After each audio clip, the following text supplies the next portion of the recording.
مهمانهای عزیزی که از دیار بزرگ حافظ و سعدی با ما پیغام آورده خوش آمدید. نور دیده تاج سر. مهمانهایی که از شهر باستانی دوشنبه، از پنجکین، از خجم، از ازل داروی تاجیک ریشه خار بود و هست، لیک تا 70 کشت بوی سیرو میکنند. این همه یک چند در این جهان زی خود پیدا شد، بر حسن جمال زندگی شیدا شد. سینا نشوی هم از می سینایی کن، مجنون نشوی هم عاشق لیلا شد. آنجا درباره گیاه درمانی گپ نمیزنم چون بسیار من استفاده گذاشتم. همان یکی از گیاهایی که گیاهای عادی‌ترینه که در همه جا هست با نام جغجغ، پستوش از سمکه، برای آدمی که خون بینی دارد، خونروی زیاد دارد، بیماری بواسیر دارد، برای همانها. بالای سر شما با برگ بهتر برای آدمی که زردجوش دارد. هویش کشلوخنو، ایزجوگا. برای من میگوید که هر گیاه که از زمین روید وحده الله شریک الله روید. ماجرم جز بانک تماکو دیگری کلمه میگوید. خدای تعالی همین برای آفریدگی.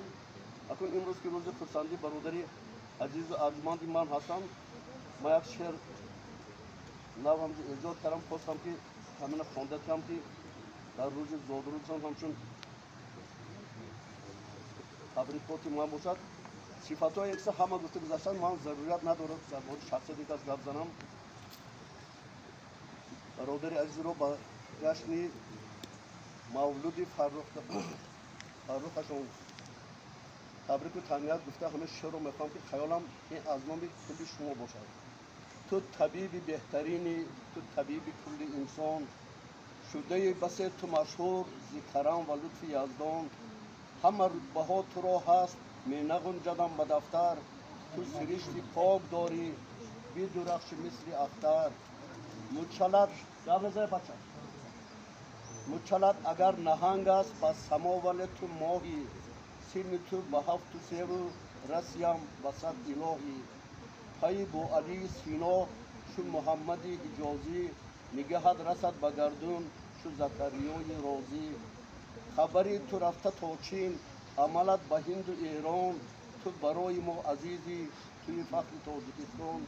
و تو افتخار دارم ای اکا ملا جان، برای طاهری کردی تو عزیز و بهتر از جان.